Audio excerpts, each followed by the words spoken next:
Hi hello மக்களே, இன்றைக்கி ஒரு ட்ராவல் vlog தான் பார்க்க போகிறோம். பட் இது பிளான்டு கிடையாது, ஃபுல்லாகவே அன்பிளான்டு. பைக்கை விட்டு இப்போ தான் ஹெல்மெட்டை கலட்டின உடனே தான் கொஞ்சம் ஃப்ரீயாக இருக்குது. என்ன வெயில் அடிக்குது. அதாவது எங்கள் அம்மா வீட்டிலேருந்து எல்லோரும் வேன் பிடிச்சி ஒரு ட்ரிப்பு வந்திருக்காங்க. ஃபஸ்ட்டு என்கிட்ட கொடைக்கானல் போகிறேன்னு தான் சொன்னாங்க. மதுரை பிளானே இல்லைன்னாங்க. சடனாக மதுரையை ஒரு நாள் ஃபுல்லாக சுற்றி பார்க்க போகிறோம், நீ வந்துரு கோவிலுக்கு அப்படின்னு மீனாட்சி அம்மன் கோவிலுக்கு கூப்பிட்டாங்க. உள்ளே போய் பார்த்தா எல்லோரும் ஒரு பக்கம் காணா போயிட்டாங்க. மொத்தம் ஒரு 13 பேர் வந்திருந்தாங்க. இவங்க என் தம்பி பொண்டாட்டியோட அம்மா, ஓகேவா, அவங்களும் வந்திருந்தாங்க. ரொம்ப கூட்டத்தில் எல்லாருமே மிஸ் பண்ணிட்டாங்க. நான் ஒவ்வொருத்தவங்களையும் பார்க்குறதுக்கே எனக்கு 1.5 மணி நேரத்துக்கிட்ட ஆயிடுச்சு. கோவிலில் மட்டுமே ஒரு 10:30க்கு உள்ளே போன நாங்கள் 2:30 மணிக்கு தான் வெளியில் வந்தோம். அவ்வளோ கூட்டம். நான் சாமி பார்க்க போகல, அம்மா எல்லாம் சாமி பார்க்க போயிட்டு வந்துட்டாங்க. நான் வெயிட் பண்ணிகிட்டு இருந்தேன் வெளியில். நான் தம்பி பொண்டாட்டி 3 பேருமே வெயிட் பண்ணிகிட்டு இருந்தோம். அவ்வளோ ரஷ்ஷு. அதுவும் இல்லாமல் லைனில் நிற்கவே முடியல. அதை போல் 100 ரூபா லைனில் போகாதீங்க, அதிகமாக ஃப்ரீ லைனை யூஸ் பண்ணிக்கோங்க. ஏன்னா அங்கே இருக்கிற அர்ச்சகரே அதை தான் சொல்லியிருந்தாங்க. ஃப்ரீ டிக்கெட்டில் கூட்டமே இல்லை, எல்லாருமே 100 ரூபா காசு கொடுத்து முன்னாடி போகிறாங்க அப்படிங்கிற மாதிரி சொன்னாங்க. அப்புறம் வெளியில் இந்த ரோஸ் மில்க்கு, ஐஸ்கிரீமு, அந்த வெயிலுக்கு என்னென்னலாம் வாங்கி நம்ம உடம்பை கூல் பண்ண முடியுமோ எல்லாத்தையும் கூல் பண்ணிகிட்டு இருந்தோம். அப்புறம் ஆட்டோவில் ஏறி பெரியாரில் இருக்கிற ப்ரைவேட் பார்க்கிங் போனோம். ஏன்னா அம்மாலாம் வந்த வேன் அங்கே தான் நிற்கிது. நான் பைக்கில் தான் போயிருந்தேன். என் தம்பி பொண்டாட்டியும் என்னோடய பைக்கை பிடிங்கிட்டாங்க. எப்போதுமே அவன் வீட்டுக்கு வந்தாலே பைக்கை எடுத்துகிட்டு தான் சுற்றணும்னு நினப்பான். நான் எல்லாரையும் கூப்பிட்டுக்கிட்டு ஆட்டோவில் போயிருந்தேன். தென்ஷியை வீட்டிலே விட்டுட்டு போயிட்டேன். ஏன்னா வெயில் அடிக்குது அப்படிங்கிறதுனால இந்த வெயிலில் பிள்ளைய வச்சுக்கிட்டு சுற்ற வேணாம் அப்படின்னு சொல்லிட்டு பாப்பாவை விட்டுட்டு போயிட்டேன். அங்கே ஆட்டோ கூட எங்கள் அம்மா சண்டை போட்டுட்டு இருந்தாங்க. ஏன்னா அந்த ஆட்டோக்கார் என்னை திட்டாரு. நான் லொக்கேஷன் கரெக்டாக சொன்னேன், அவர் சரியாக புரிஞ்சுக்காமல் வேற ஒரு இடத்துல நிப்பாட்டினாரா. அதுக்கு அவர் என்னை திட்டினது எங்கள் அம்மாவுக்கு கடுப்பாயிடுச்சு. அவங்க சண்டை போட்டுட்டு இருந்தாங்க. நான் வா, இதெல்லாம் ஒரு பெரிய விஷயமா அப்படின்னு சொல்லி கூட்டிகிட்டு வண்டியில் ஏறிட்டேன். எனக்கு டெம்போ ட்ராவலரில் ட்ரிப் போகணுங்கிறது ஆசையாகவே தான் இருக்கும். ஆனால் என்ன, இன்றைக்கும் என்னோட முழு ஆசை நிறைவேறலை. எனக்கு பெரிய ஆசை என்னென்னா, இந்த மாதிரி கட்டு சோறு கட்டிட்டு போகணும், ஒரு ட்ரிப்பு பிளான் பண்ணணும் அப்படின்னு ரொம்ப நாளாக ஆசை. பட் இப்போ வரைக்கும் அந்த மாதிரியான ஒரு பிளான்டு ட்ரிப்பு நான் பண்ண முடியல. சரி, ஓகே, லஞ்ச் டைம் ஆகிடுச்சு அப்படின்னு சொல்லிட்டு ஹோட்டல் கௌரி கிருஷ்ணா கூட்டிகிட்டு வந்துட்டேன். இது எங்கள் ஏரியாக்குள்ளே இருக்கிற ஹோட்டல் அப்படிங்கிறதுனால ஃபஸ்ட்டு எங்கள் ஏரியா பக்கம் போயிடுவோம். டவுனுக்குள்ளே இருந்தோம்னா பைக் அதாவது வண்டியை பார்க் பண்ணுறதுலாம் ரொம்ப கஷ்டம் அப்படின்னு சொல்லிட்டு அங்கே கூட்டிகிட்டு போயிட்டேன். மணி 3 மணி அப்போவே ஆயிடுச்சு. சரி, என்ன இருக்கோ சாப்பிட்டுப்போம் அப்படின்னு போனேன். எனக்கு பசிக்கவே இல்லை. எனக்கும் என் தம்பி ஒய்ஃப்க்கும் சுத்தமாக பசிக்கலை. ஏன்னா நாங்கள் வெயிலுக்கு ஏதாவது குடிச்சா போதுன்னு விட்டுட்டோம்.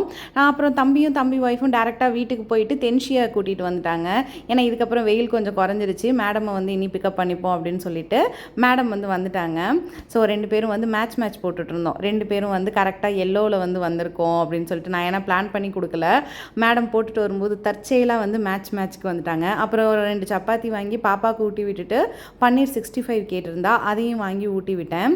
அப்புறம் எங்கள் அம்மா மீல்ஸ் வாங்கி ஆர்டர் பண்ணி சாப்பிட்டாங்க. நிறைய பேர் வெறும் தயிர் சாதம் சாப்பிட்டோம்.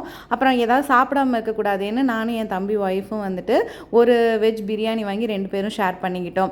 அங்கே ஹோட்டல் முடிச்சுட்டு டேரெக்டாக எல்லாரையும் வீட்டுக்கு கூட்டிகிட்டு போயிட்டேன். ஒரு 3:30 மணி இருக்கும். ஏன்னா அடுத்து அழகர் கோயிலுக்கும் திருப்பரங்குன்றமும் பிளான் பண்ணியிருந்தோம். சரி, நட சாத்திருப்பாங்க மதிய டைமு. சரி, எல்லோரும் வீடு வராமல் போகக்கூடாதுன்னு சொல்லி எல்லாரையுமே முதல்ல வீட்டுக்கு கூப்பிட்டுக்கிட்டேன். எல்லாருமே அப்போ தான் சாப்பிட்டு இருந்தோங்கிறதுனால என்னை எதுவுமே நீ செய்யாத, எதுவுமே வேணாம் அப்படின்னு சொல்லிட்டாங்க.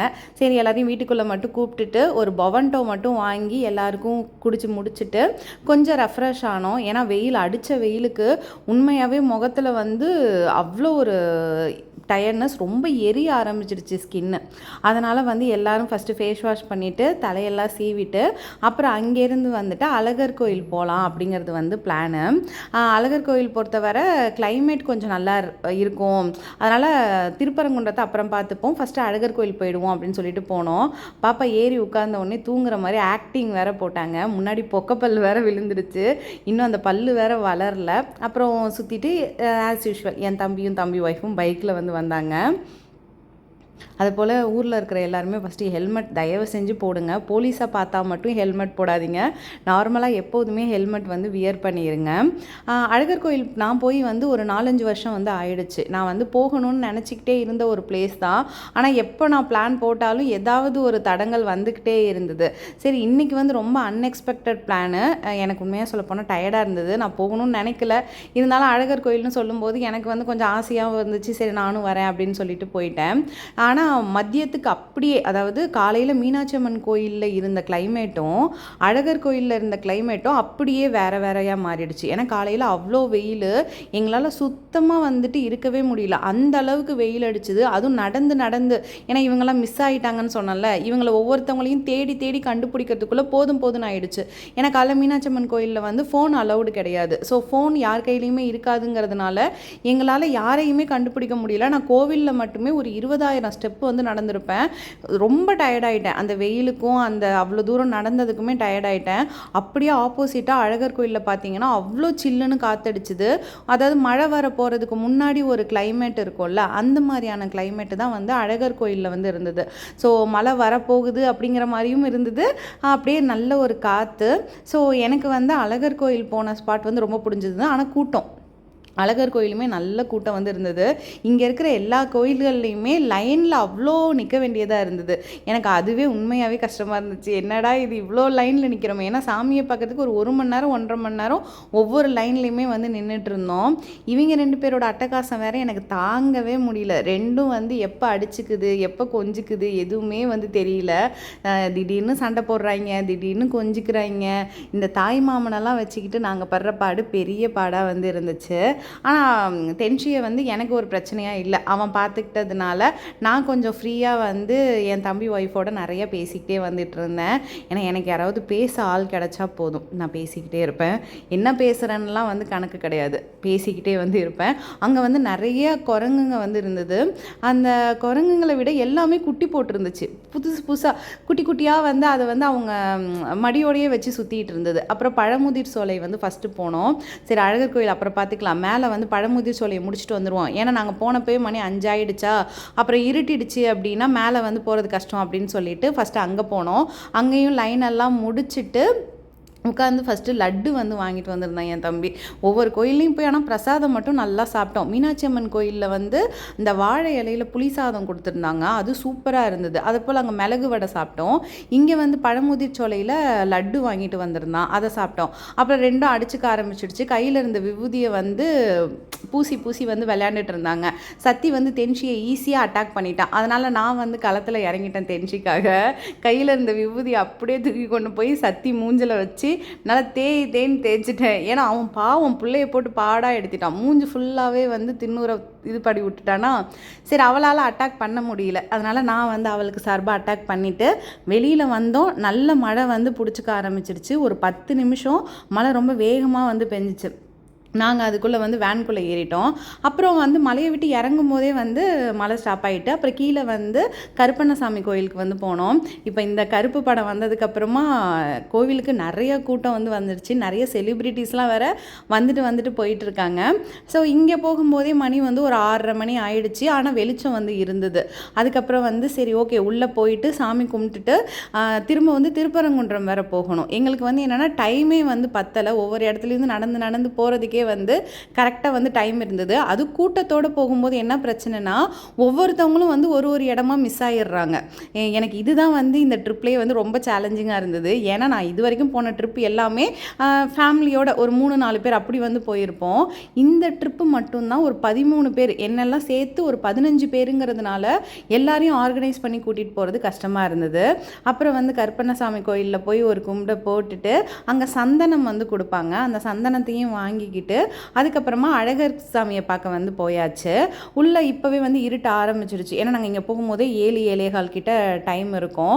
அது போல் மழை வரத்துக்கான ஹெவியாக பிடிக்கிற மாதிரி அந்த மின்னல் இடியோடு வந்து இடிச்சிட்டு இருந்தது. ஆனால் லொக்கேஷன் சூப்பராக இருக்குங்க. நீங்கள் அழகர் கோயில் வந்தீங்க அப்படின்னா வெளியிலேயே உட்காந்துருந்தா கூட ஒரு நாள் போகிறது கூட தெரியாது. அந்த அளவுக்கு லொக்கேஷன் சூப்பராக இருக்கும். நாங்கள் கரெக்டாக உள்ளே போகும்போது பெருமாளை தரிசனம் பண்ணலான்னா லைனை வந்து ஸ்டாப் பண்ணி வச்சுட்டாங்க. ரொம்ப நேரம் நிற்க முடியல. காலையிலேருந்து ஒரே அலைச்சல் அப்படிங்கிறதுனால உட்காந்துட்டோம், லைன்லேயே உட்காந்துட்டோம். அப்புறம் சாமியெல்லாம் கும்பிட்டுட்டு வெளியில் வரும்போது மினியேச்சர் வந்து வச்சுருந்தாங்க. அதை பார்க்கறதுக்கு நல்லா இருந்தது. பர்ஃபெக்டாக அப்படியே இருந்தது. அந்த மலையில் ஏற்றத்தில் அந்த பழமுதிர் சோலை முன்னாடி வந்து அந்த கருப்பண்ணசாமி கோயில் இடையில கார் வர மாதிரிலாம் இருந்தது. தென்ஷியை வந்து நான் சத்திக்கிட்ட கொடுத்துட்டு போயிட்டேன். ஏன்னா சத்தியால் சுத்தமாக முடியல, வண்டி ஓட்டிட்டு வந்து ரொம்ப டயர்டாயிட்டான். ஸோ பாப்பாவும் வந்து இவ்வளோ தூரம் அலைய முடியாது அப்படின்னு சொல்லிட்டு நான் அவளையும் அவங்ககிட்டே விட்டுட்டு வந்துட்டேன். ஸோ ரிட்டன் போகும்போது பார்த்தா இந்த கேமரா ரெண்டும் வாங்கிக்கிட்டு ஃபோட்டோ எடுத்துகிட்டு போயிட்டு இருந்துச்சு. ஏன்னா இவங்களும் ஒரு சின்ன யூடியூபராக இருக்காங்கல்ல. ஸோ அதனால் இவங்க மேடம் வந்து எனக்கு ஒரு கேமரா வேணும்னு வாங்கியிருந்தா. அந்த கேமராவில் குட்டி குட்டியாக கிளிக் பண்ணும்போது வந்துட்டு கார்ட்டூன்ஸ் மாறிக்கிட்டே வந்து இருந்தது. அதுக்கப்புறமா திருப்பரங்குன்றம் போனோம். திருப்பரங்குன்றத்தில் வந்து உண்மையாகவே எனக்கு புது எக்ஸ்பீரியன்ஸ். இந்த நாடோடிகள் படம் பார்த்துருக்கீங்களா? அதில் இந்த கிளைமேக்ஸ் வரும் தெரியுமா? இந்த சம்போ சிவ சம்போவில் ஓடுவாங்கல்ல, அந்த மாதிரி தான். ஏன்னா 9 மணிக்கு நட சாத்துறது, நாங்கள் கோயில் வாசலுக்கு முன்னாடி இருந்தப்போ மணி 8:50. ஓகேவா? அவ்வளோ தூரம் வந்து ஓடி இருக்கோம். 10 நிமிஷம் 13 பேருமே ஓடி இருக்கோம் சாமி கும்பிடணுங்கிறதுக்காக. இந்த சாமி கும்பிட்டு கரெக்டாக ஒரு செகண்டில் சாமி கும்பிட்டோம், நடைய சாத்திட்டாங்க. நீங்கள் நல்லா வந்து யோசிச்சு பாருங்கள், கற்பனை பண்ணி பார்த்தீங்க அப்படின்னா நாங்கள் எந்த அளவுக்கு ஓடி இருப்போம் அப்படிங்கிறது தெரியும். ஏன்னா ஃபுல்லாகவே படி, ஒரு படி ஏறும், அப்புறம் ஒரு நார்மல் சர்ஃபேஸ், அதுக்கப்புறம் படி ஏறும், நார்மல் சர்ஃபேஸ், அவ்வளோ வந்து வேகமாக ஓடி இருக்கோம். வேகமாக முடிச்சுட்டு திரும்ப ரிட்டன் வரும்போது எங்கள் அம்மாவுக்கும் உடம்பு முடியல. ஏன்னா அவ்வளோ தூரம் அவங்களால வயசானவங்க ஓடினாங்கல்ல. ஸோ மூச்சு வந்து நல்லா வாங்க ஆரம்பிச்சிருச்சு. அப்புறம் அவங்கள ஒரு ஓரமாக உட்கார வச்சு அவங்களுக்கு தண்ணியெல்லாம் கொடுத்துட்டு தான் வந்து கோவிலை விட்டு வெளியில் வந்தோம். ஒரு 9:15 கிட்ட ஆயிடுச்சு. நான் மதுரையில் 8 வருஷம் இருந்துமே திருப்பரங்குன்றத்தில் இந்த மாதிரி ஒரு தெப்பக்கோலம் இருக்குது நான் இப்போ தான் பார்த்தேன். இவன் வந்து ஹரிஷ், என் தம்பியோட ஃப்ரெண்டு. இந்த வேனை ஓட்டிகிட்டு வந்த பையனும் வந்து அவன் தான். என் தம்பி அவனும் மாற்றி மாற்றி வந்து ஓட்டிகிட்டு இருந்தாங்க. ஏன்னா என் தம்பியும் வந்து டிரைவிங் தான் பண்ணுறான் அப்படிங்கிறதுனால 2 பேரும் மாற்றி மாற்றி ஓட்டிகிட்டு இருந்தாங்க. பட் இவன் ரொம்ப இன்னசென்ட்டாக இருந்தான். அதுக்கப்புறம் நைட்டு டின்னருக்கு அதே கௌரி கிருஷ்ணா வந்து போயிட்டோம். நிறைய டிஷ் வாங்கினோங்க. என்னென்ன பேருங்கிறது இப்போவே மறந்து போயிடுச்சு. ஏன்னா இந்த வீடியோ எடுக்கிறதுக்கே ஒரு 4 நாள் வந்து ஆயிடுச்சு. ஸோ எல்லாத்தையும் வந்து ஷேர் பண்ணி சாப்பிட்டுட்டு நான் வந்து அப்படியே வீட்டுக்கு கிளம்பிட்டேன். அவங்க எல்லாருமே வந்து கொடைக்கானல் வந்து கிளம்பிட்டாங்க. ஸோ இந்த டைம் நீங்கள் வீடியோ பார்க்கும்போது அவங்க வீட்டுக்கே போயிருப்பாங்க. வீடியோ பிடிச்சிருந்தா லைக் பண்ணிவிடுங்க.